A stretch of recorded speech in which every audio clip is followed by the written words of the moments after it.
This is the last session of the day. I hope you'll excuse me for taking the liberty of bringing my... I think we'll find the conversation will flow even better as a result. Now, this is the Sinews of Power, development banks.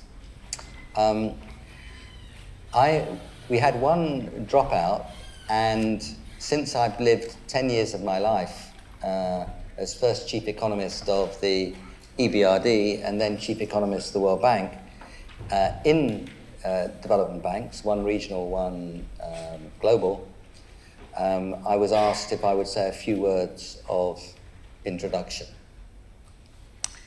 And I'm just going to make, by way of introduction, 2 points. One is the power of the example, and the other is about reduction of risk. And I think the main role of development banks is those two things: the power of the example and the reduction of risk. Some of them think they're about flows of resources and contributions to aggregate financing. Well, they do a little bit, but basically they're small. The World Bank, I don't know, $20, $30 billion in a good year they would lend, and overall investment in developing countries, a few trillion, maybe even several trillion dollars a year. They may be a bit under 1% of investment in developing countries. And when I was at the World Bank, I had the 1% rule. They didn't like me very much for this, but I used to indicate that whether you look at infrastructure or health or wherever you look, the World Bank is not more, often substantially less, than 1% of total flows. They will be very big in a very small African country. That raises rather different issues. But overall, they're small. So you can't see them really as about contributing in a major way to macroeconomic flows. But their example can be very important, even in a very big country. And I remember the example of the Shanghai Ring Road. And the World Bank was involved in the financing of the Shanghai Ring Road, and it insisted that a big part of the supply was opened up to competitive tendering. And the idea spread very quickly after that, because many places in China started to recognize that with competitive tendering, you can bring down costs. So that's an example of the power of the example.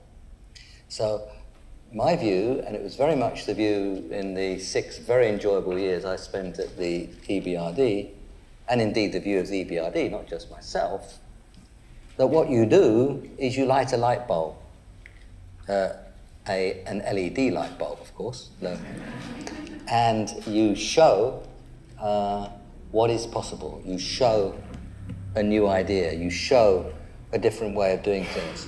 It can be a different way technologically, financially, in terms of communal participation, whatever it is that's different, and perhaps a combination of things that are different. But that power of the example can magnify and multiply and stretch way beyond the project. And if it isn't a good example, if it's just building another kilometre of road, what's the argument? I mean, if it's building another factory in the private sector, somebody else can do that. If it's building another kilometre of road, well, you know, local governments can do that. But if it's showing a different way of doing things, if it's using its ability to take risk on its balance sheet to push the boundaries a bit, then it's doing something. Then it really is a development bank. It has shown something new about development. Now, the second thing is the reduction of risk. I argued in the preceding session that government-induced policy risk wherever you look around the world, is one of the biggest inhibitors of investment. It could be the threat of expropriation. It could be whether or not you've got much chance in exerting your property rights in India through the courts over a 20-year court case. It could be the capriciousness of the behaviour of customs officials. There are all sorts of ways in which government-induced policy risk can arise. It could be in the UK, as George Osborne and Ed Davey quarrel about the future of renewables. It could be wondering where the government is going on a crucial issue for investment, which discourages investment in both hydrocarbons and renewables and nuclear and so on. So, and you end up, for example, probably paying a far higher price for nuclear than you might have to if the government had a much clearer policy. And of course, it's not just government, because governments can't make promises over 20 or 30 years very easily. But they can set up institutions and ways of doing things which reduce uncertainty.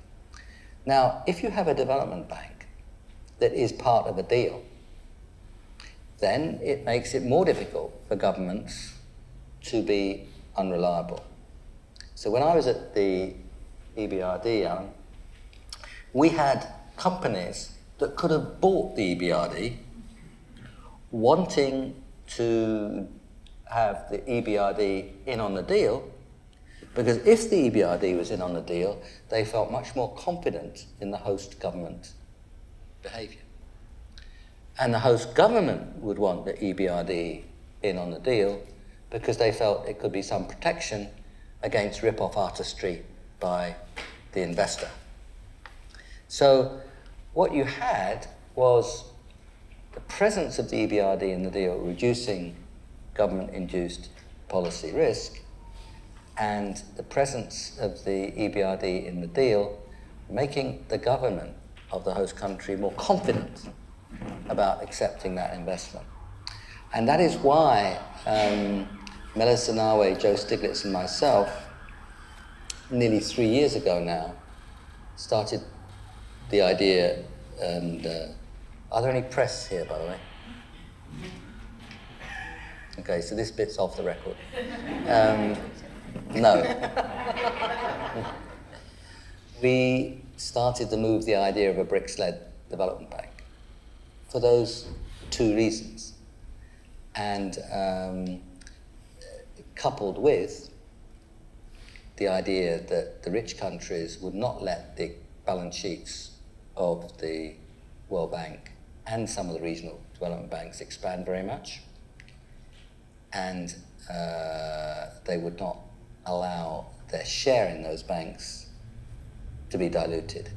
So essentially, by refusing to come up with more money and refusing to let other people come up with more money by not allowing your share to be diluted, you're essentially limiting what the existing World Bank and the existing regional development banks can do.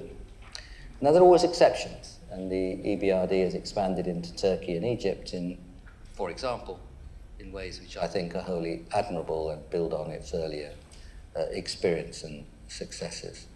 But basically, the idea of the BRICS-led development bank were the arguments I just gave about the power of the example and the reduction of risk, on top of an international structure and attitudes of rich countries which essentially prevented expansion of the existing institutions to anything like the size that would be capable of financing the $1 or $2 trillion the $1 or $2 trillion incremental dollars of investment, which would allow infrastructure in developing countries to meet the kind of growth rates which developing and emerging market countries have in mind. So those were my initial remarks, those 2 points about the power of example and about risk, with a little dose of the BRICS-led development bank added in. So that's it from me. Now, Chinese banks are really big. Other banks are pretty small. So it is absolutely appropriate that we should start our panel discussion with Dr. Wang Jianye from China Exim Bank.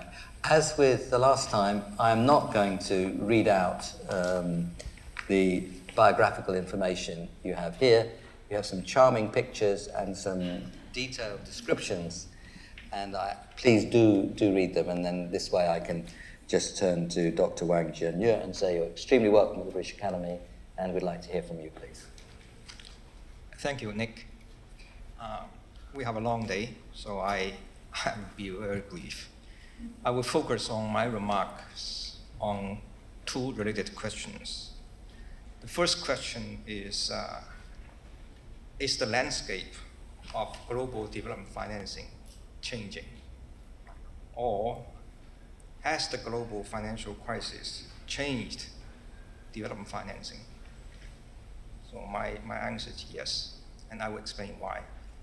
My second question is in what way have the emerging economies contributed to this change? There's no doubt development financing has experienced significant change over the last 5 years since the breakdown of the global financial crisis. And this change really reflects the underlying structural change in the world economy. And these change, among the important, are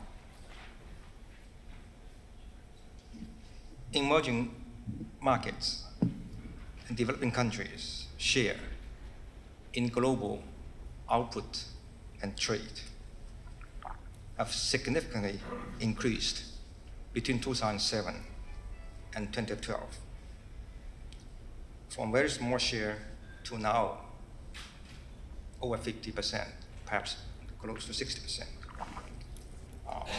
And just before this section, Stephen King here talked about the potential of South-South trade and investment. And from China, I can see our trading share increasingly towards emerging markets. And for those who know China, we have a processing trade with the destination mostly to developed advanced economy. And that share is continuously declining. So that's one important change. And another, I think that public debt to GDP ratio has increased dramatically in advanced economy. And fiscal consolidation will be a serious challenge to these countries over the medium term. Emerging markets or developing countries, their debt ratio remain low for the time being. For some countries, even declining because high growth rate and high domestic savings. And finally, emerging markets countries accumulated relatively large foreign assets, international reserves. So there's a large room for capital flows among these countries. Now, in what way emerging economies have contributed to this change? And I would say one important factor or aspect which has not been adequately appreciated is they provide markets to developing countries. China last year imported merchandise, that's not including services, $1.8 trillion. And you just look at terms of trade between China, Africa, China, Latin American, China, and Asia countries, or even including advanced economies, has been moved in favor of developing countries. So I think that that's one aspect. The second aspect, of course, investment. particularly investment in the productive capacity of those countries. Then I think also provides emerging economy provides a bit more competition to the established order, from idea to the perception of risks, to the modality of operation, to the speed of implementation, as well as the effectiveness of assistance.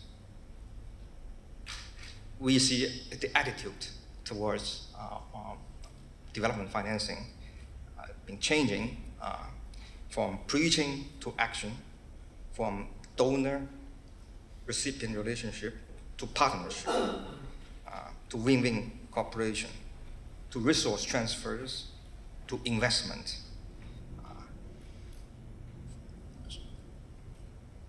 I think in no small part, emerging economies has contributed to this attitude change. I want to end by noting in the coming years, we will see much larger private sector flow, direct investment going to developing countries, and be in the way, in magnitude, much more important than official financing. And I fully agree with some previous speakers, and these capital flows among emerging developing countries and is going to change development financing over the medium term.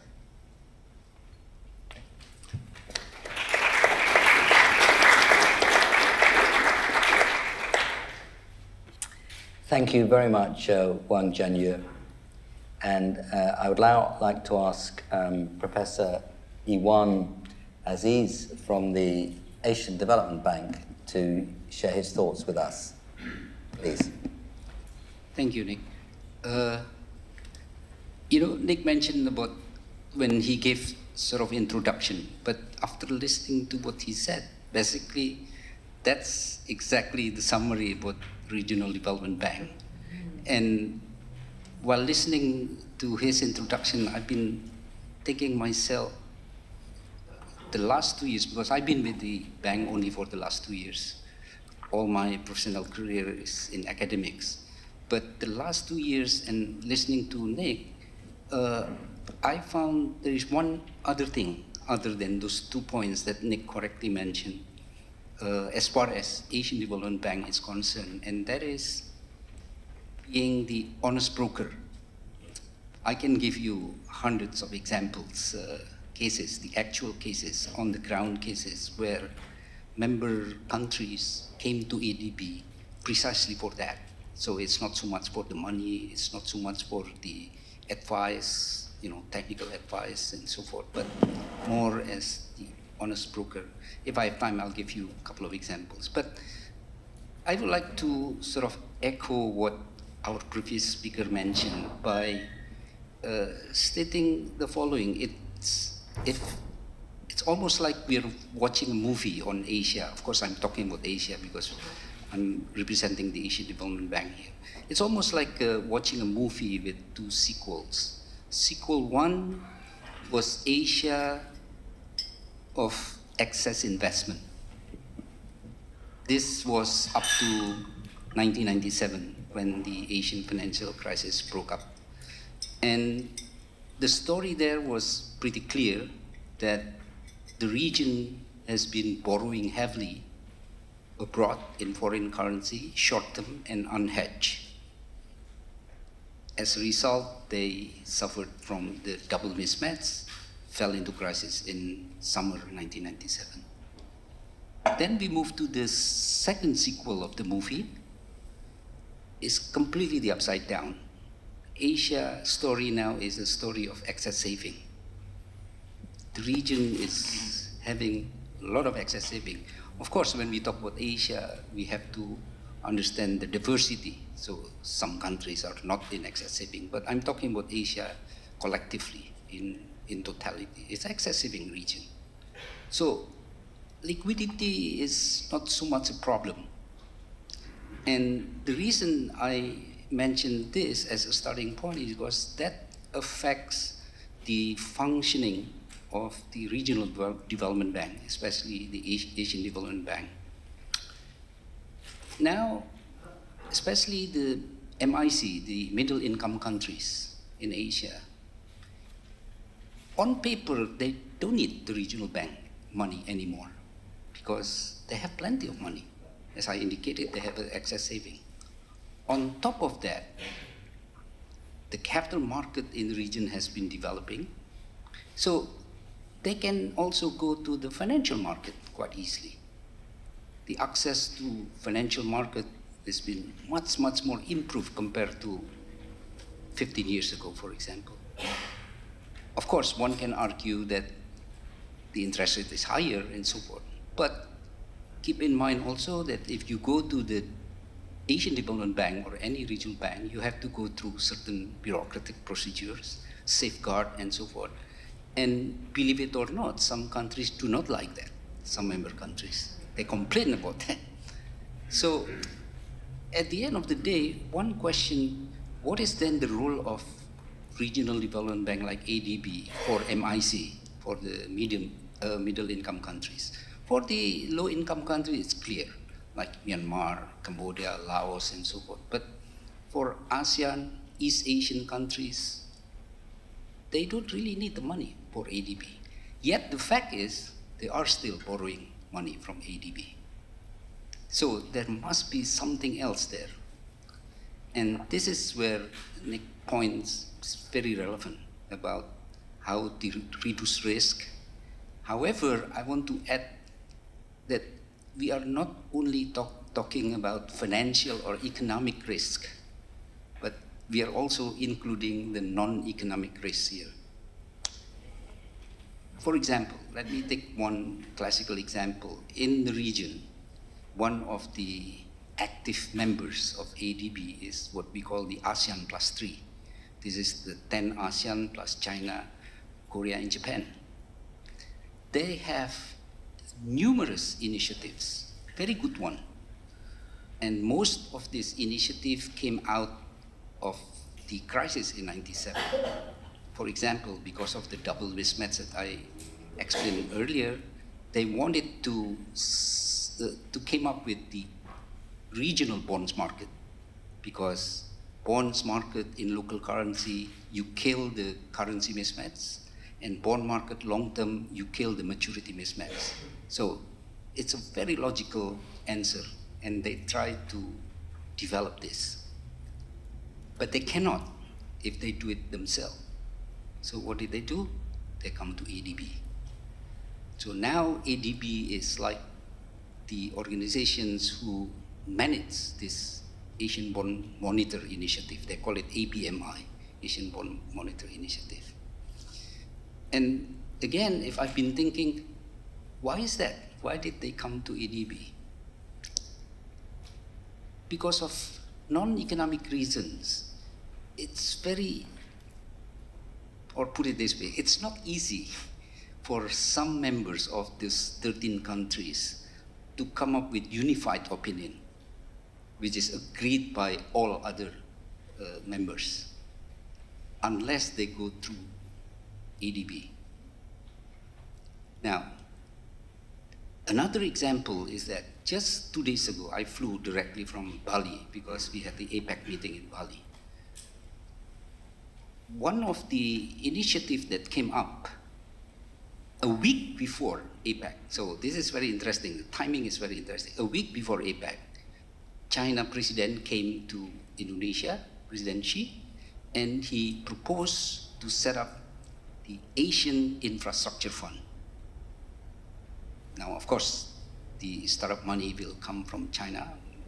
They were discussing about 20 billion. And yet, ASEAN, the 10 ASEAN countries, had already ASEAN Infrastructure Fund.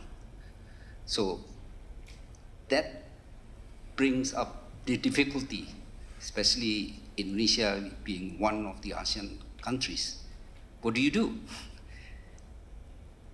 Now, as of 24 hours ago, that was before I departed, I checked with the official position of Jakarta is that ASEAN Infrastructure Fund is open, meaning any countries can join, can participate, be it Korea, Japan, or China, but it remains ASEAN Infrastructure Fund. Now, that is beside story. My point here is that individual country, like our previous speaker mentioned, has the capacity to come up with quite a significant amount of fund for infrastructure development. That itself brings the questions, what is the position of the regional development bank like ADB? Now, so far, our argument is the following, and this is the same argument that we always respond to the question, what do we think about BRICS Bank? So far, our argument is that that is a good development for a simple reason. If you look at our members, there are 49 regional members. If you include the non-members, non-regional members, 67.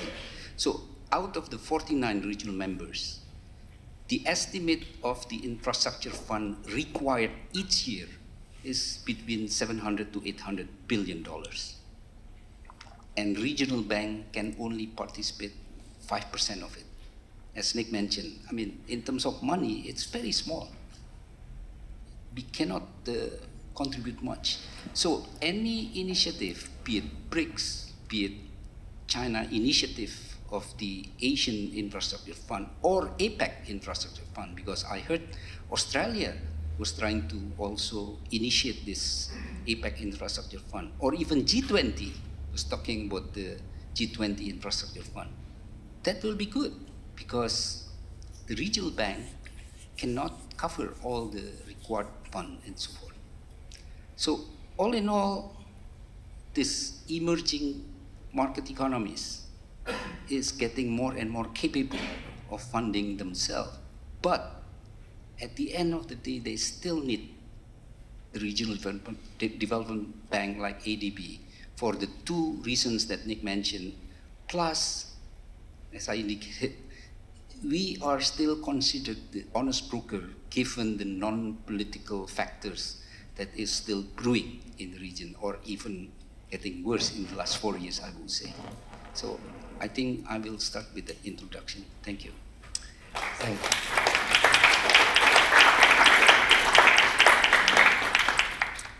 Thank you very much, Yuan. And we will ask Alan Rousseau and Nairi Woods to briefly open up the discussion, and then we'll go out to the room and we'll ask you for your questions. So first Alan and then Nairi. Thanks very much, Nick, and good evening. You started off the discussion, I think, by talking about two abiding principles for development banks. And I would say that nothing has changed at EBRD since you left in terms of our focus on those two principles. But we are working and living in a sort of an evolving marketplace. And EBRD has really had to adapt to that marketplace. We were, as you know very well, set up as a transition bank in two senses. One is that we were supposed to foster transition in the countries where we work, but also we were supposed to put ourselves out of business. So we were supposed to be a transitional bank, one which had a defined mission, and once it had completed that mission, should put itself out of business. And that too would have a demonstration effect, by the way, for other development banks. And in that sense, I think EBRD was a unique institution. Its transition mandate makes it different. We have development in our title, but we are really very much about exactly what you pointed to in terms of focusing on the types of transactions that bring something new and that can be replicated. And that concept was a bit new, I think, in the development banking world. And you and Hans-Peter Lonkes and others at the bank at the time really defined what it meant, and what it meant for a bank that has a private sector mandate primarily to actually structure projects that can achieve that. And that's not easy. We have, I think, a very, very difficult mandate as an institution. Not only are we small by comparison with the other flows of financing into the region, but we also have to do a heroic job of changing structures and systems from one type of system to another using a tool which isn't maybe cut out to do that, which is private sector finance. We don't do policy-based lending. We don't go to governments and tell them you can have this many hundreds of millions of dollars if you make the following reforms. We talk directly to mostly private sector clients, and we try to structure our transactions so they'll have that impact. And for 10 years or more, we had a pretty good run. We were doing very well as an institution, and you can see this if you look at the transformations that happened in our region in Eastern Europe during that 10-year period and maybe slightly beyond. And then you start to see things slightly leveling off. And you start to wonder, well, is the transition really over? Certain countries by 2004 had joined the European Union. Others were never going to join the European Union, and others were in the waiting room of the European Union. And shareholders by the late 2000s really started to ask the question, okay, has that point come? Has the EBRD fundamentally put itself out of business by helping move certain countries which had the will to become democracies and market economies to move into the EU home? And other countries simply were never going to get there, and they seemed to be stagnating in transition. And then along came the crisis, and we had a different view all of a sudden, and then along came the Arab Spring, and yet again our shareholders started to say, well, maybe EBRD isn't done yet. Maybe EBRD has something left to offer as a development institution, because it has this unique way of working. Maybe there are other parts of the world that might actually benefit from what EBRD has to offer. Still a small player, and I think will always be small, particularly in some of these new markets that we're moving into in what we call the Southern and Eastern Mediterranean region, or the MENA region, as others call it. But by doing the sorts of projects that will have a larger demonstration effect in those countries, perhaps EBRD can join with others in trying to address what are pretty big funding gaps in those countries. So we've had to evolve both geographically, seeing other regions where the bank can work, but also fundamentally, I think internally, we've had to adapt to a different marketplace. If the projects alone, and this is an important thing that we've been focusing on as an institution recently, don't do the demonstration work that we want them to do, particularly if you don't achieve certain scale effects, then how can you bundle them together with maybe some technical assistance and some more focused policy dialogue in order to have the policy impact that you want to have? And increasingly, that's where our work is starting to focus. Because the private sector finance, small as it is, doesn't necessarily leverage the kinds of changes in countries that don't have the wind at their backs in the way that many Eastern European countries did, in the way that we might like. And so we've had to adapt, I think, to that environment. The other way, I think, in which the whole development financing world is adapting, and I think we'll see this when the post-2015 Millennium Development Goals are finalized, is a recognition of something that you, Nick, at EBRD and others for a long time have been talking about, which is the importance of institutions. And I think that's going to come in much more strongly in the development agenda.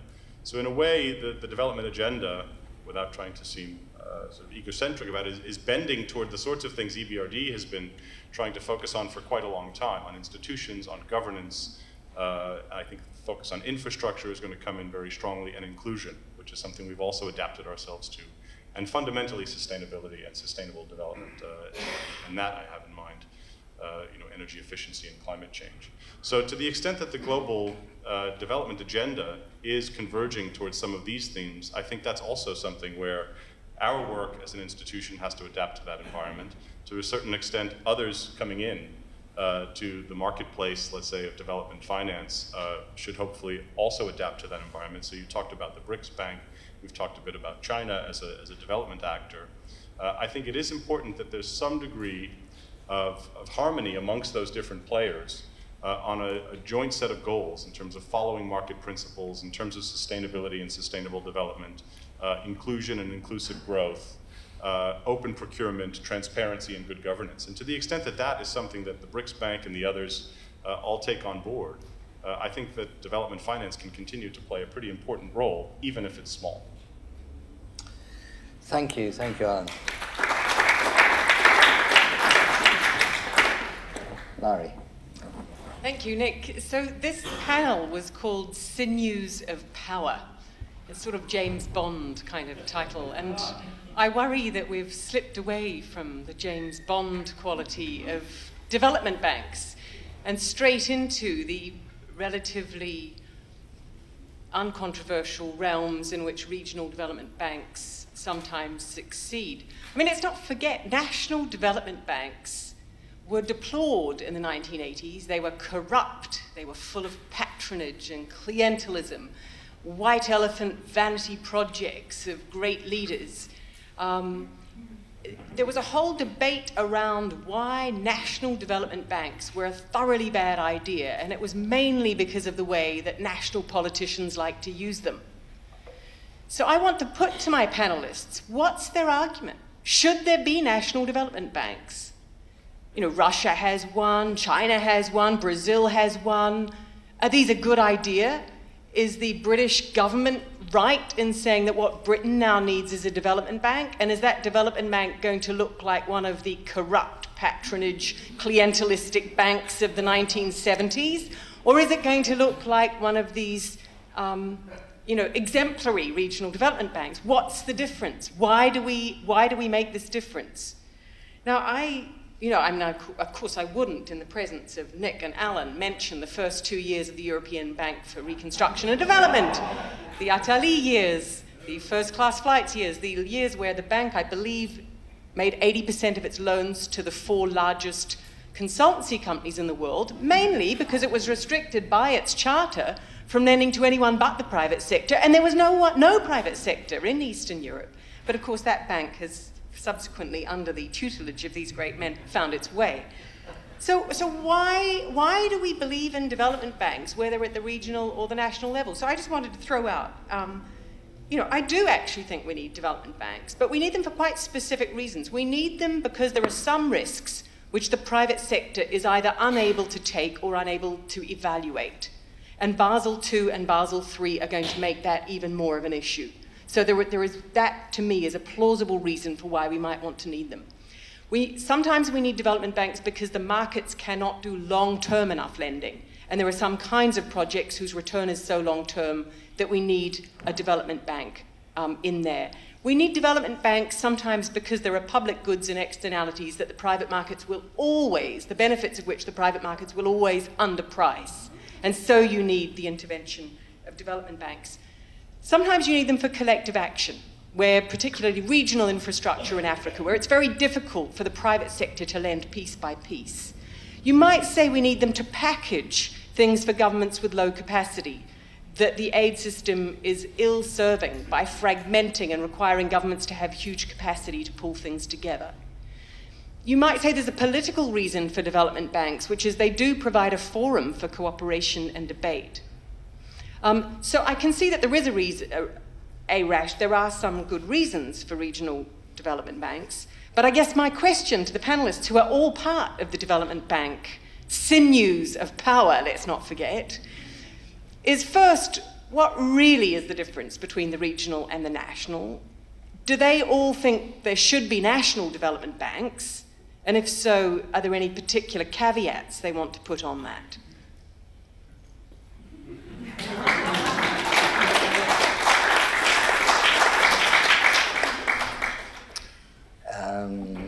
Well, I've been in 2, so let me have a go. And I was involved in the creation of the Green Investment Bank in the UK as part of the board, the pre-board that designed it.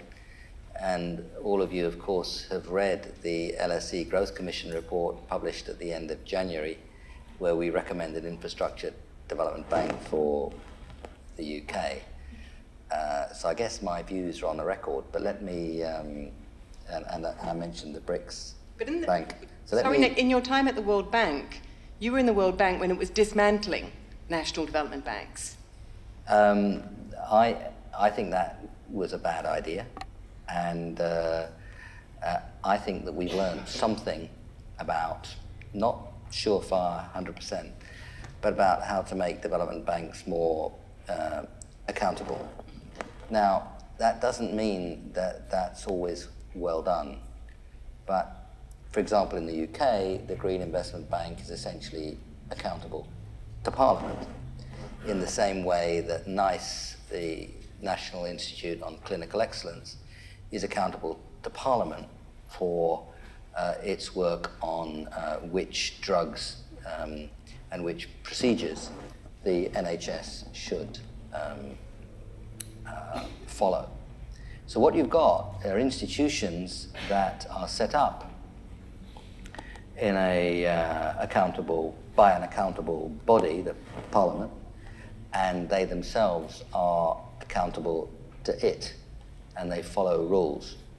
I think that's a description in a regional, international sense of the EBRD too. It follows specified rules, they're subject to scrutiny by an international board, and those board members are accountable to their own governments. So I think the answer to your question is it is possible to set up rules of procedure. Each project at the EBRD had to be additional. It had to have, in other words, the market wasn't ready to meet it. It had to be have transition impact, and it had to be sound banking.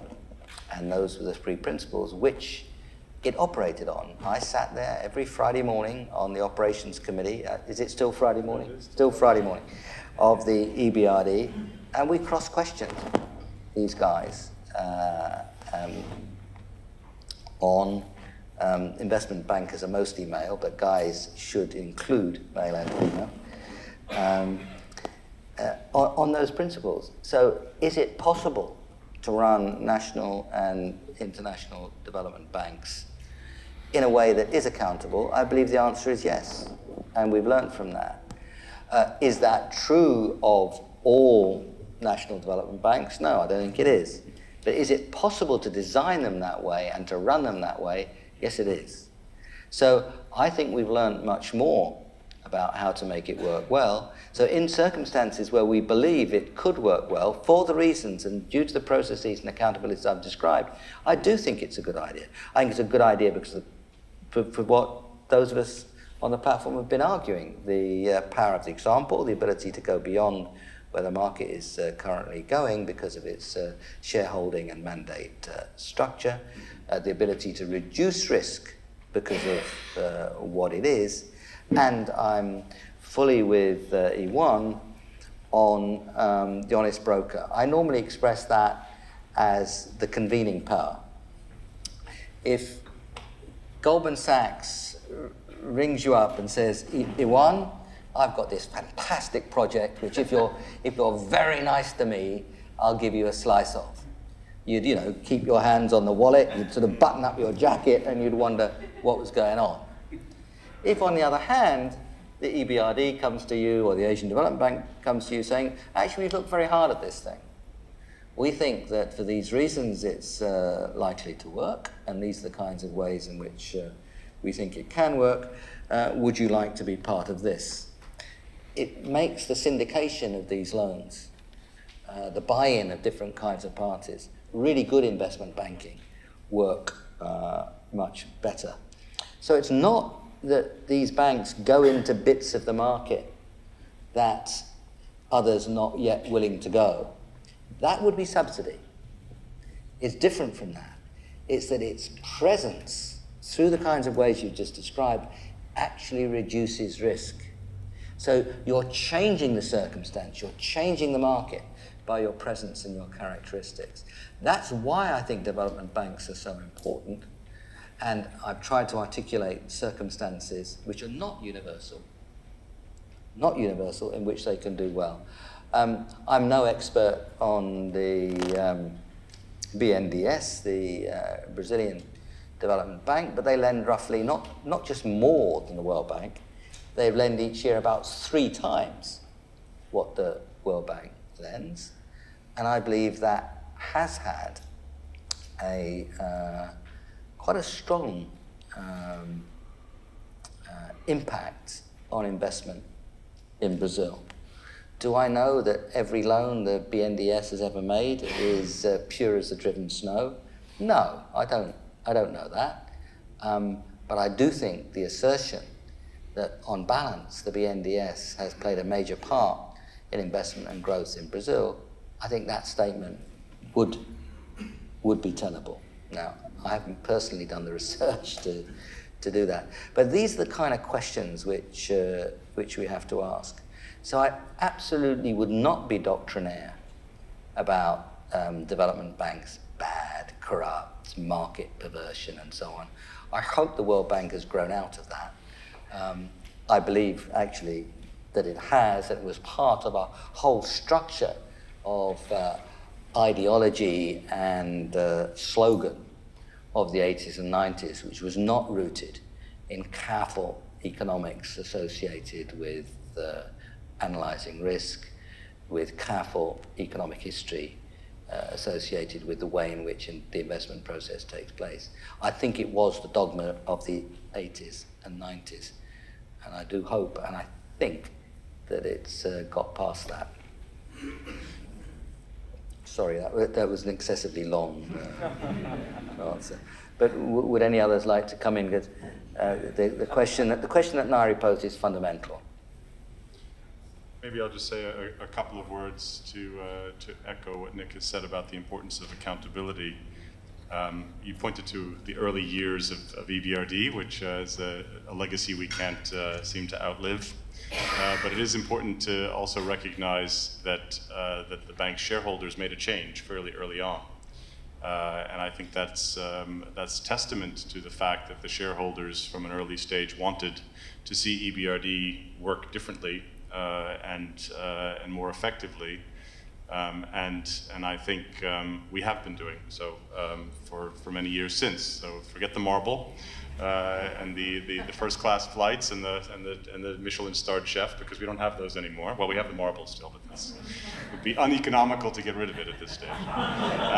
But we have, I think, really shifted onto a different platform as an institution. And I think it is important to bear in mind also, so Nick pointed to a few mechanisms of accountability, including, most importantly, our operations committee that meets and looks at every single transaction every week, in which there is a lot of cut and thrust amongst the different parts of the bank, the people in risk, the people in the chief economist's office, the lawyers, the bankers, to make sure that all the basic standards, transition, additionality, sound banking, are met for each transaction. We also have a resident board, as do other development banks, which also looks at each and every transaction, sometimes to our chagrin, but it's important that we also reinforce this idea that there is transparency and accountability in the way the bank functions. Does it mean we always do the right thing? Probably not. No institution always does the right thing, but we are asked a lot of the tough questions for each transaction, and we have to pass through this gauntlet. And I think more often than not, the EBRD is financing transactions that have this at least potential, if not realized, effect of being there and of showing a different way of doing things. So I do think that there's an important role for development banks, regional development banks, to continue to play. The question as to whether or not there should be national development banks, I think I won't really entertain the should part of that question. There are national development banks. The question is, how do we work with national development banks? We can't wish them away, even if we wanted to. At least EBRD doesn't have the sinews of power to be able to do that. So we deal with them. And I think to the extent that we can work with national development banks or other regional development banks and achieve sort of common standards in how we do transactions, that's all to the good, because the funding gaps, even in our countries, which are often middle-income countries, are still pretty huge. And if we can achieve a higher degree of standards in how we finance transactions, I think that's to the better. So we work with them to the extent we possibly can. Iwan or Janya, any? Not compulsory. I think this world already have too many development institutions. Regional, global, sub-regional, national, formal, informal. I don't see any of these institutions, once they set up, in some day, when they set up, they're supposed to have a mission or mandate. But then over time, these continue to exist. So now, so that's in part to answer. I'm not so saying that those are inherently corrupt, but if you look at the world, you carefully look at development financing, look at the effectiveness of these institutions, and you ask yourself, are there too many? Are there need for consolidation? Now, I'm posing this question. Now whether a country needs a national development bank, I think it's country-specific. Each country is different. Just like a development is country-specific issue, problem. In the case of China, there's a huge need for long-term investment in infrastructure investment. You leave to the commercial banks, you leave to the private sector, but our private sector is still developing, or markets, right? So our market is still developing, market reform is still ongoing. If you leave to those institutions or banks, you will never have the kind of infrastructure we have today. You look at how many power stations, how many airports, how many railway, how many ports China has built. And that dramatically reduced the transportation and transaction cost. This morning, I think Nick or some other mentioned, or Stephen King, the gains from internal trade. China is a country, but was never an integrated market. The first time in history for 3,000 years. Now we can make an automobile in Shanghai and sell in Guangxi or Guizhou. First time, that's economy of scale, very simple, Adam Smith. And that if you leave to the markets, our market was not perfectly developed. Still, it's ongoing reform. I think in the case of China, there's a need. Now, China Development Bank, Export-Import Bank, Exim Bank,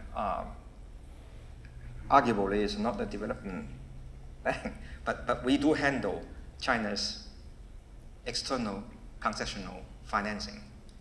Are there needs? Yes. Every time example, China-Africa Cooperation Forum, 2006, the commitment was 5 billion concessional loans, and we done it ahead of time. 2009, 10 billion, and we did it ahead of time. And 2012, last year, 20 billion for the next few years, and focus on infrastructure, agriculture, manufacturing, small and medium enterprises. But there's a need in the world. Someone mentioned South-South investment. There's a large saving in emerging developing countries, and there's a huge need for infrastructure in manufacturing and all other investment in those countries. And there's a market in the world. So many institutional investors, pension funds, dying, hungering for long-term investment instruments. Someone can do this and sell in a package and sell in a market. There's a market there. Why is it not happening? People used to ask the question: why capital is not flowing from the north to the south? But so another example: Africa. Africa has water, has climate. I was told, 60% of the world's uncultivated Arab land in Africa. Yet, this continent rely on food imports. Can anyone do anything? Perception of risks.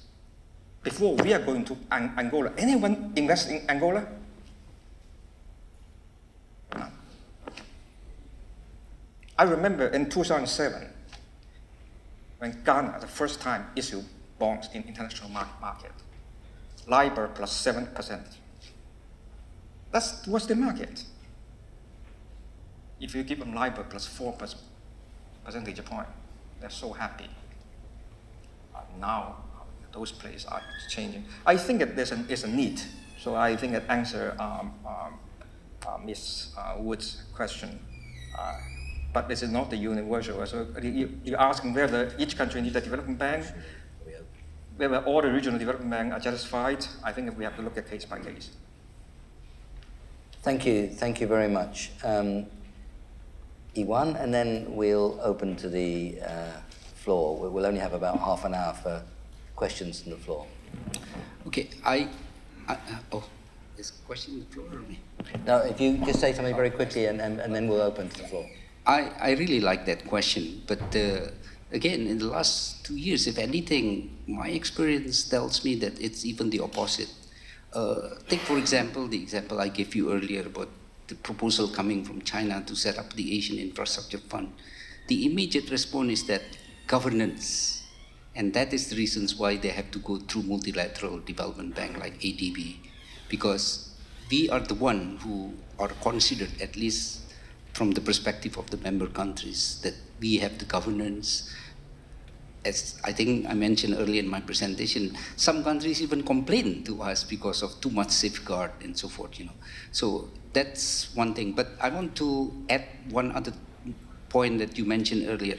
It's not true that because of the inability of the banking sector, whether it's Basel III or any reason, that the banking sector cannot be relied upon for the long-term financing. That's true, but that does not necessarily mean that we need development bank, because the capital market has been developing quite rapidly.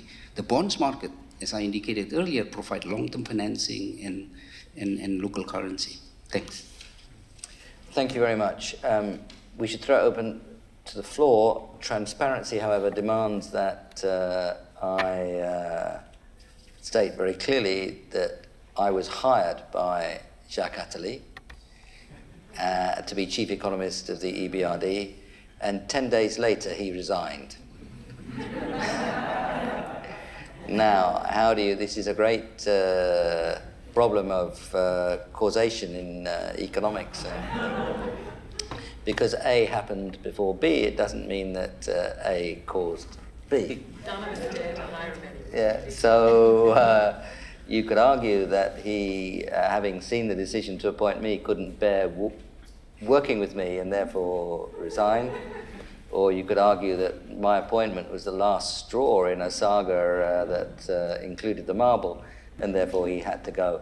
But I did feel that transparency required me to draw attention to this. Please. Emma Maudsley, University of Cambridge. I was struck something you said about inclusive growth. And I would say I don't know whether the Exim Bank or the ADB make any claim to inclusive growth, and I wonder if you could tell me if you do, and if so, what the metrics of that are. And I would say, ask you, Alan, for me, a pretty core set of elements of inclusive growth might include things like organised and protected labour, decent corporate taxation, and let's say the support for things like what we call in the UK John Lewis capitalism, you know, partner capitalism rather than shareholder capitalism. And do they figure in your version of what inclusive growth is? And if not, what do you mean by inclusive growth? I'm going to take, like last time, 3 questions, and then we'll go to the lady here and the gentleman at the back, and then we'll come to you. Sheila Page, ODI. One function which none of you has mentioned for development banks is the one that was fashionable a few years ago, the knowledge bank, and more generally the idea that the banks were all sort of part of the governance system of the world. And I haven't noticed, I haven't been reading the papers all day today, the great demonstrations in Washington which would have accompanied the bank meetings a few years ago. Have the banks entirely resiled from the idea that they have any role beyond being as boring as dentists, to copy a phrase? The gentleman at the back, and then we'll go to the panel. Hi, I'm Christopher Dent, University of Leeds. I wanted to really ask a very general question about whether your bank's agendas have evolved over time. Taking the ADB, for example, Ewan, you work for the Office of Regional Economic Integration, set up by ex-President Hirota, yes? And also, in relation to evolving agendas, to what extent are your banks contributing or trying to shape discourses on development generally? In other words, what kind of development do we want in the early 21st century? Thank you. So, 3 questions there. I looked at the panel. Who would like to begin? There's a very direct question to you. Yeah. I can take certainly the first and the third one. On inclusive growth, and I have to confess that this comes to us rather late in the game, possibly because of some lessons learned about what works and what doesn't work in transition, and why certain countries seem to have flatlined in making this the transformation that we thought that they were going to all make fairly quickly when we started out as an institution. And also partly because of the expansion of the bank into a region where inclusion is really kind of the name of the game. That is including women, including youth in the job market, including those who've been excluded in one way or another due to their ethnicity, religion, etc. And so I think we come to this a little bit late, and I would confess also that there's a bit of a resistance inside the institution, both within staff but also amongst the shareholders, to the idea of inclusion as a development and a transition concept. And so we've been trying to work out what it means to us, to be perfectly honest with you. I think it certainly means empowering women, and that I think we're very clear on. So we have a new strategic approach to gender that is very much about how we mainstream the sorts of projects we do to encourage women's empowerment. It certainly means sort of high quality jobs, but it's not just about jobs growth, because that's really not what EBRD was set up to do. But it does certainly mean labor standards, and that I think is a big part of what I would say is our hopefully state-of-the-art environment and social policy that's undergoing some review now. And it's very much also about excluded regions. So we work in some big countries with some underbanked regions. So development gains are not shared very equally in some of our countries. And that, in a way, does already create the constituency that might oppose reforms, because if the reforms that the EBRD and others are pushing for leads to unequal growth, unequal sharing of the benefits of growth, then you have a large constituency of people who think that those reforms were a bad idea. So really, we've now had to reconcile ourselves to the fact that this is an important part of inclusive growth for EBRD. So I think we are definitely on that track. On the evolving agendas of development banks, well, certainly I'm sure that my colleagues would say the same. But agendas have to evolve. As I said in my opening statement, EBRD was a bank that was supposed to go out of business after a certain period of time. It hasn't, because it has evolved, and its agenda has evolved. One of the big things that came into the bank's agenda recently, for example, is energy efficiency and climate change. It wasn't anywhere to be seen some years ago, and now it's a big part of what the bank does, to the point where about 25% of the projects we finance are about sustainable energy.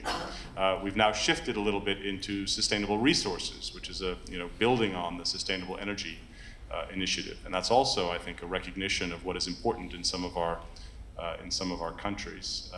And of course, we have to evolve, to take account of the sorts of things like in our new region, the importance of inclusive growth. So I think we all evolve. We have, which is very much entrenched in our region, a 5-year plan, like others. We're about to start developing a new 5-year plan, a capital resources review, in which we will need to evolve and adapt to a changing environment. So absolutely, that's something which we have to do to survive.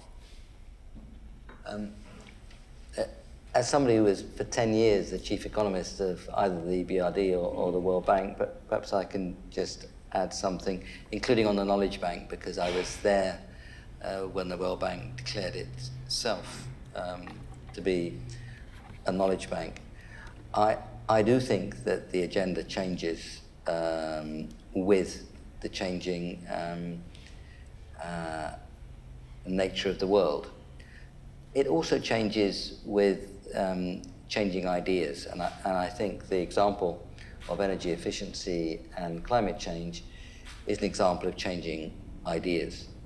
But it also changes with the changing nature of the world. I mean, Turkey and Egypt are clear examples of the way the world changed, and they were added to the agenda. When we were looking at the strategy of the EBRD, we always had in mind that the EBRD ought to be on the frontier of activity, So as that changed, the EBRD's portfolio would change. So it started off investing quite a lot in the public sector because there weren't many private sector opportunities, and it does have the right to invest in whichever sector.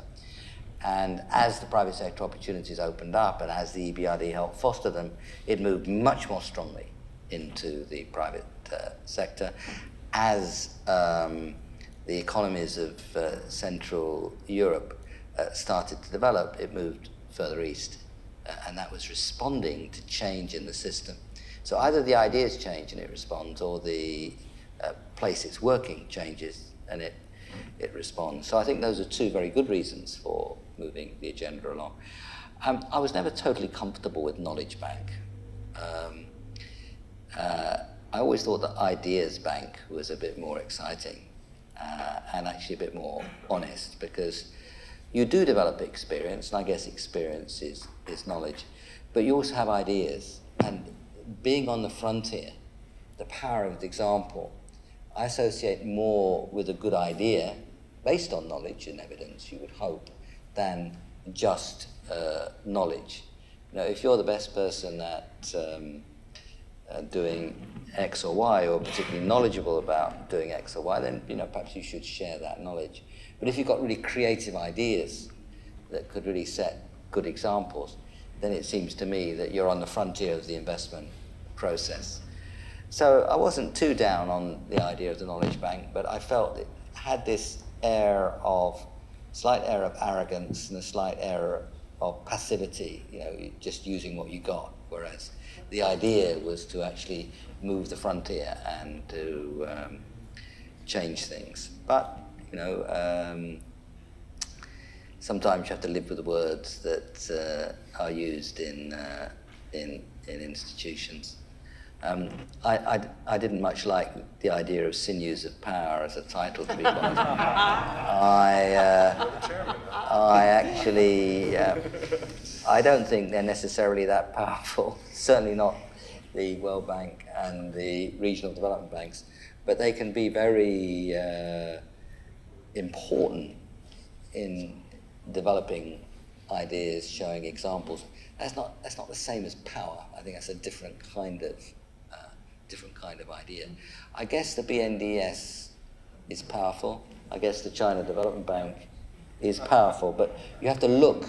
Some places it's a question of power, but very often it's a question of creativity, example, and important for that. But that's not the same thing as power. Which way around would you like to go? Nairi and then Janya. Well, since Nick opened up a questioning of the Knowledge Bank and has had a glass of wine in front of us all, then I will unleash. No, because we can always get you a glass. We can always get you a glass. Yes. Because I always felt that there was a certain conceit in the Knowledge Bank, but it was a little bit delusional, and it went along the following lines. They, the borrowers, love us not just for our money, but for our ideas, because we bring brilliant ideas.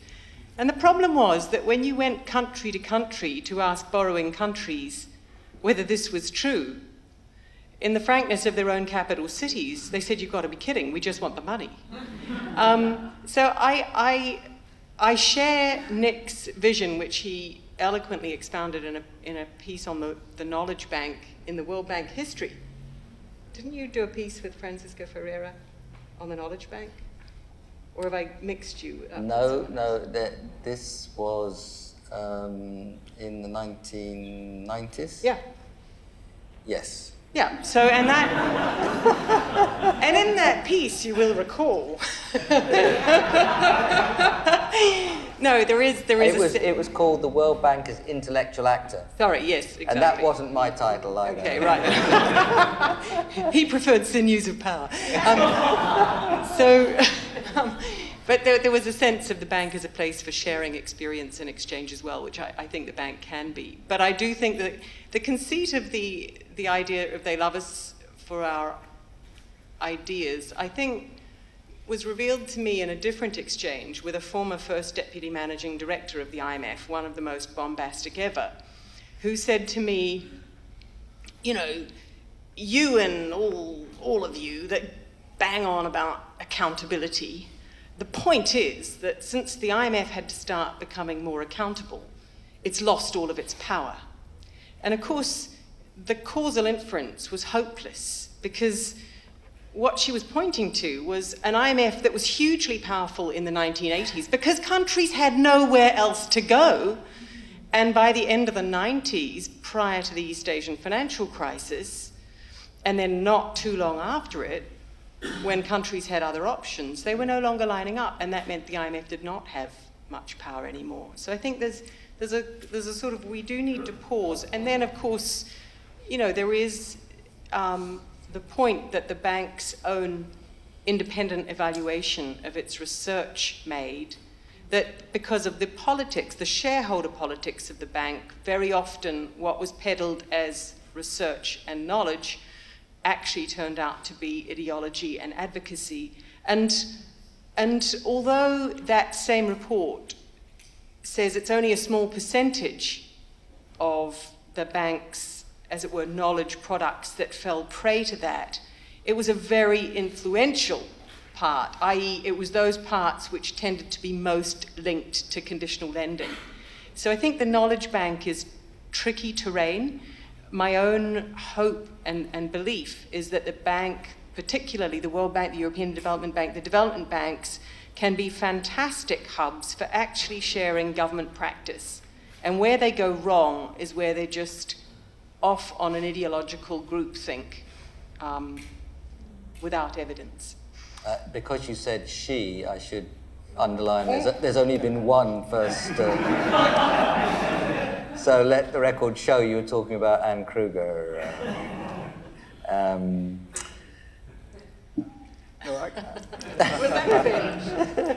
No. See, I think that your example is a very important one, Nari, and I agree with you. The 80s and 90s were a confusion of ideology and knowledge. And when you believe you are in possession of fundamental truth, you believe it to be knowledge. And what we had in those years was a view that all that exists is efficient, because were it not efficient, it would not exist, qualified only by the government getting in the way. And that was a doctrine, it was graffiti, it was slogan, it was a product of its time, of Reagan and Thatcher in the USA and the UK, and some craven economics profession that fed ideas to politicians that they thought they wanted to hear. I think I put it fairly gently.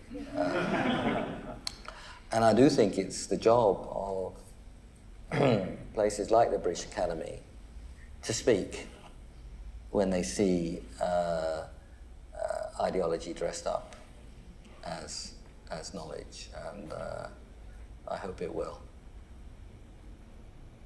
Sorry, I didn't mean to get too solemn and pompous. Michael. How many regional and national development banks ought there to be? William of Ockham said entities are not to be multiplied without necessity. Does the same apply to development banks? Let's take two more and then we go around. This will probably be the last round. Please. That was Michael Lipton again from Sussex. Deborah Browdigam of Johns Hopkins SAIS. My question is for Dr. Wang. And I want to bring us back to the title of our whole session, our whole conference, which is Emerging Powers Going Global. So when we're talking about the development banks, I want to focus on the emerging power development banks, which is the only, there aren't any representatives on the panel, actually, of any of these. But he's as close as we can get, since he's from the China Exim Bank. Now, it's not a development bank. And of course, there is a China Development Bank. And what I'm wondering is that China Exim Bank started in 1995, 1996 to go out and be and project China's economic engagement in different parts of the world. China Development Bank has been much more recent, maybe only since 2004, 2005. And what I see in Africa now is both they're offering the same kinds of products. And so I'm wondering, how do you cooperate, or are you competing? How do you share in the kinds of products that you're offering? They should be very similar, even though one is an export bank and the other one is a development bank. Both are offering investment finance. Both seem to be offering trade finance or export credits. So how do you share that? And then a smaller question. You mentioned the 20 billion that was pledged in the last FOCAC. And I wondered if that will be concessional. The 5 billion and then the 10 billion were all preferential, and they were all handled by Exim Bank. So this 20 billion, will this also be handled totally by Exim Bank, and will it all be preferential? Do you know that yet? Very simple. Lady at the back. Oh, okay, look, I'm going to take 4. A lady at the back and the gentleman at the front, and then we'll go round. My question is addressed, I'm Renu Modi from the University of Mumbai. My question is addressed to Professor Nick Stern. You just mentioned that banks have to evolve with ideas and what's happening around you, but I wish to ask that civil society has progressed so much. There's consistent demand for transparency, accountability, but the banks have not moved that much in that direction. I have done a lot of research on the Narmada Sagar, so from then on, there's not been really much change in these agendas. And second, any bank's lessons learned report that I read, it always says that the project affected were not, the SIA was not accurate, there should have been more transparency. So why don't the banks ever learn a lesson? Yeah, I'm a very layman in terms of economics and banking, because I'm basically a political scientist. But if the business banks in all countries are not corrupt or corrupt, how does a development bank become more corrupt than business banks? Because development has a certain dimension. Now the question is whether that is inclusive. In a country like India, a development bank may think of constructing a highway road where the Dalits, the tribes, the poorest of the poor have no way to use that road. Now what kind of development this bank does is a key question. But how does this really become more corrupt than what the other banking system is? So what we'll do is to go along the panel, picking up attempts to respond to those questions, but at the same time, it's your last chance to say anything. So if you could weave that in. And Janya, I should have come to you after Nari just now, so please, if you could respond to the questions that have been put directly, and any last comments you want to make. Maybe the direct question, I can answer you one-on-one, because it's more factual, right? So it's simple. But I could say, we do China's concessional lending. China Development Bank does not. So that's a difference. We are the lending agency for China's official development assistance. I think that's the key question, right? On 20 billions does not have to be all concessional. Sorry, did you say the Exim Bank does concessional lending and the China Development Bank does not? No. We are the official lending agency of China's official development assistance. Yeah. Yeah. Now, I think I do have one comment though, on the inclusive growth. I'm all for inclusive growth, but development bank, how big are they? We're talking about project.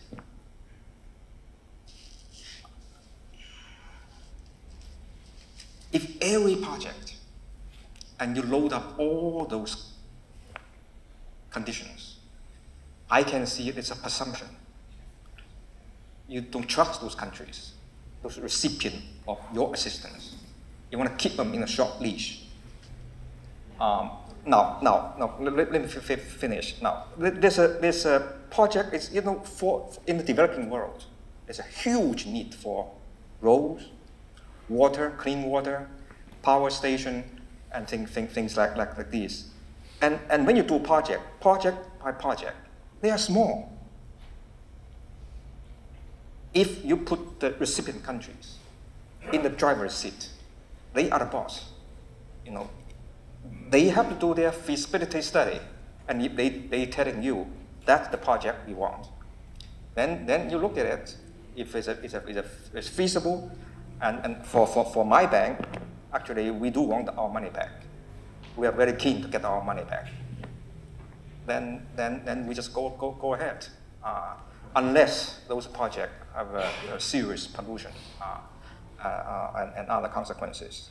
So I guess this issue has a bit more fundamental attitude towards development project financing. Thank you, James.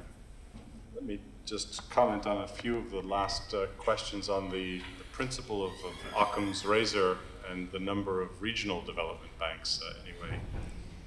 As a person with still 15 years to go to retirement, I would say there should be at least one regional. But I don't know how many more than that there should be. On the question of transparency, it was not addressed to myself, but I wanted to make a comment on this. It's a very important point, both in terms of how we work with civil society as stakeholders, but also how we work with other key stakeholders in our recipient countries and our shareholders even. It's something which I think we have, as a newish development bank, we have certainly evolved over time. I think when we started off as a bank which had a really sort of commercial orientation, a private sector-led mandate, I think it was easy to say, well, everything we do has a certain commercial sensitivity. This is commercially sensitive information that we wouldn't want the rest of the world to know, so we kind of kept everything under wraps. And over time, I think we, but not just we, have started to move toward more transparency in the type of work that we do. Certainly not to the extent that some civil society actors who watch what EBRD does would think was appropriate, but more and more in that direction. And each year we have a review of our public information policy, and every 3 years we review the whole policy and overhaul it. So I think we are definitely moving in that direction. And we have learned lessons over time. Again, maybe not all the lessons that are out there to be learned.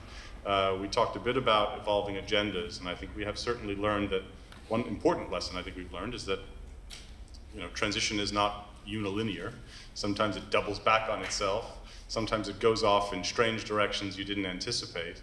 And not everybody that you're, say, preaching the idea of transition to is listening all the time. And I think we have had to think more about partnerships, really, with countries that have a different idea about how to apply some of the core principles that EBRD was really about. So I think we have had to learn some lessons about the evolving transition paradigm.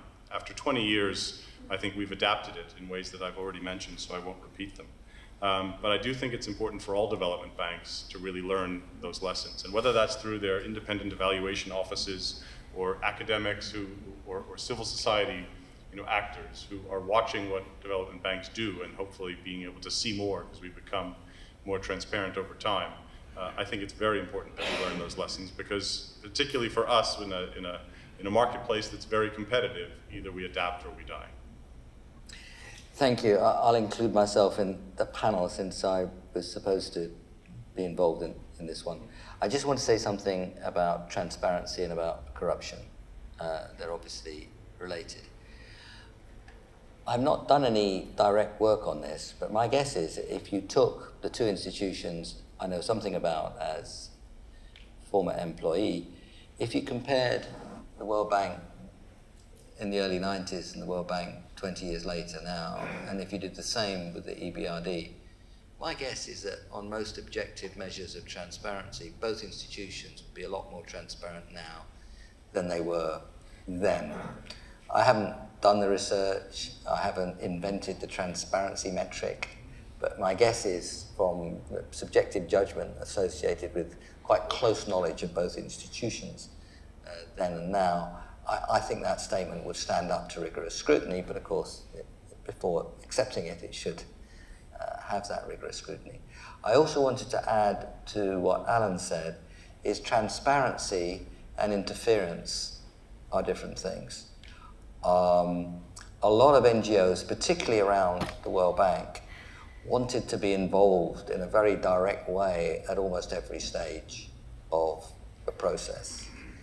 And it meant that many countries who were already finding doing business with the World Bank excessively heavy found it even heavier.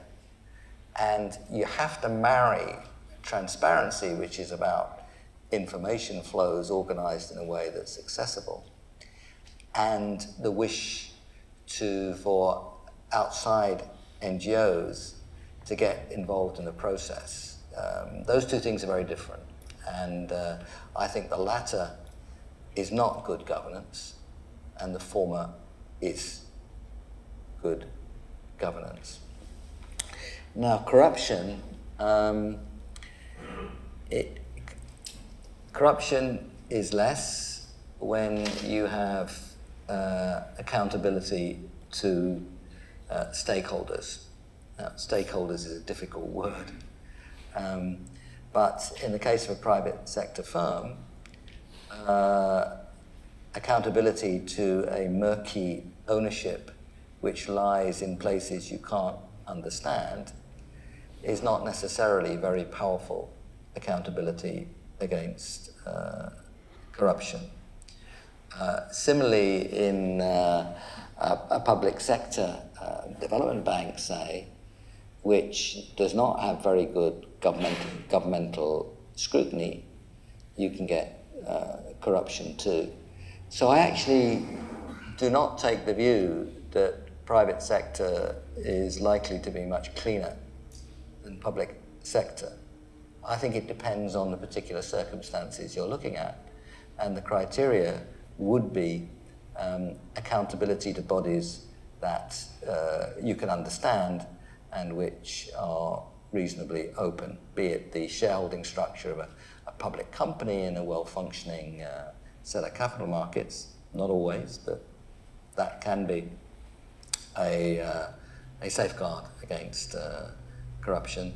And similarly with governmental ownership, you'd also want to have transparency and clear accounting relationships.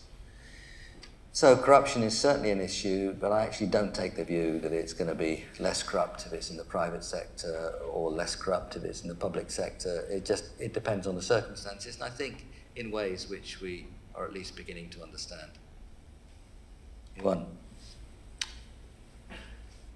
Well, last December, I already filed my resignation from ADB because Cornell only gave me 2 years. But at that time, President Kuroda, since you mentioned about President Kuroda, he sort of insisted that I should come back. And I did come back 5 months later, and he left. He's now the governor of the Bank of Japan. The point here is that since his term, he has been always putting this idea of the bank has to change. Now, unfortunately or fortunately, I don't know, he's using the word knowledge bank, okay, for whatever reason. But the current one, President Akau, he's even more than that. And the way he put it is by almost every day he's reminding us, are we still relevant? Okay? And so far, the answer has been always moving towards a new type of banks. Now, whatever you call it, knowledge or ideas bank, whatever. But the fact, especially with the MIC, poor countries, I think we are still relevant. But for MIC, for middle-income countries, it's becoming very significant question whether whether regional development bank remains relevant. And the answer is really ideas. The fact that ADB is still lending 1.5 billion each year to China, very peanut for China is nothing, but they came us because they specifically asked us, how do we do the energy, for example? How do we deal with the pollution and so forth? So it's more on ideas, it's more on concepts and so forth, less on money. So I would say in the context of the growing emerging markets, as members of the Regional Development Bank, there is no other way but the regional development bank has to change. Whatever you call it, whether it's knowledge bank, ideas bank, it has to change. Otherwise, it becomes irrelevant. So I do have evidence that the transparency of the banks has changed, because I began research on the IMF and World Bank at the end of the 1980s. And for the first sort of few years, to read any board documents at all, and to read any reports that said anything interesting, you had to hang around on 18th Street and wait for some hatless, vulnerable-looking executive director to walk out of the building and persuade them that they really should talk to you. And then on one occasion, I can remember persuading a director to let me read a report, but he was frightfully nervous about this. And I said, look, I'll come and I'll just read it in your office. I don't want to take it away. I'm not going to quote it. I just want to read what it says. And I could see he was frightfully nervous about this. So in the end, I agreed to read it sitting under his desk, because he had one of those desks that had sort of wooden boards around it where I could hide. And if anyone came in, I would just be hidden under this desk, which was fine, except that my athletic qualities were not strong enough, and I got stuck under the desk. So I sort of reread the report. I still remember the report quite vividly. Anyway, but the transparency, now I sit in my very comfortable office, and at one click of the mouse, there are all these reports, which one used to have to sweat blood to read. Now, what that highlights is something different, which is transparency is not enough. Gone are the days where a juicy piece of information would be leaked from the World Bank and picked up by journalists. It's now, because it's all on the web, I actually think the world's become much lazier about the information. It's hidden by deluge. It's hidden because it's all there and everybody can look at it, and so nobody does. So if I think back to the debates around the inspection panel and whether the judgments of the inspection panel should be made public, and there was a sense that if they were, with all of these extraordinary findings in them, there would be world revolution, and which very quickly turned to a consternation that you can get inspection panel reports saying really extraordinary things and nobody notices. Nobody reads it, nobody reports on it, nobody notices. So there is much more transparency, but it puts a whole onus on others to do the work of actually reading it, analysing it, and putting it out there.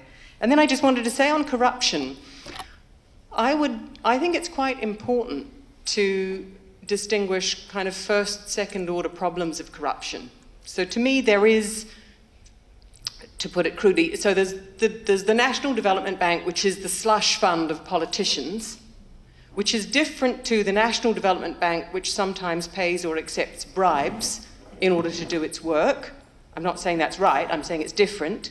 Which is different to a development bank in your example, which is funding projects which might have unequal impact or which might be harmful to minorities.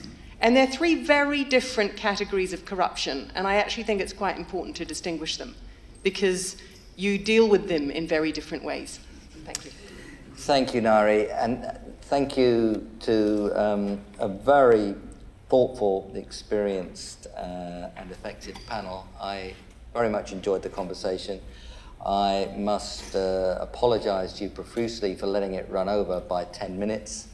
But in compensation, you have yet another reception. So thank you all very much for coming.